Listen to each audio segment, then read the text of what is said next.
sore teman-teman, Mas Bro. Hari ini kita mau update memori dan harddisk laptop Dell tipe 3511 256, prosesor i3, Windows 10, dan ini Windowsnya bisa diupdate menjadi Windows 11, sorry. Oke, kita lanjut ke unit. Ini untuk membuka belakang, ini kita melepas baut yang ada. Ini ada sekitar 8 baut. Setelah kita lepas, ini nanti kita menyiapkan alat seperti ini.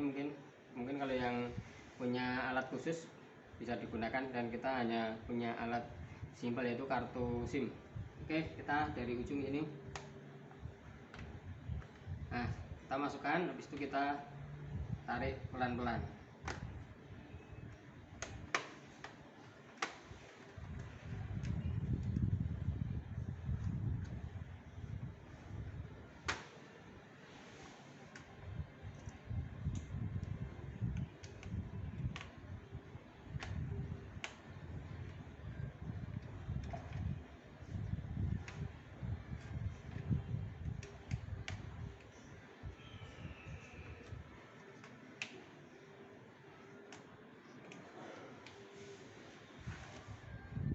Oke, ini tampilannya seperti ini.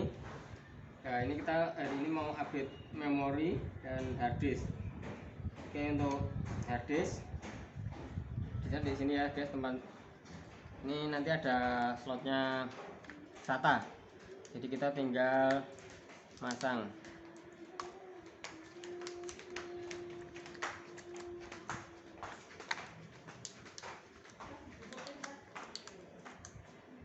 Guys, ini bawahnya sudah ada kabelnya, jadi kita tinggal masang harddisknya. Oke, setelah itu kita tinggal naruh ke casing. Ini tuh yang bisa saya sampaikan. Jangan lupa di like, komen, dan subscribe gratis. Oke, bye bye, terima kasih.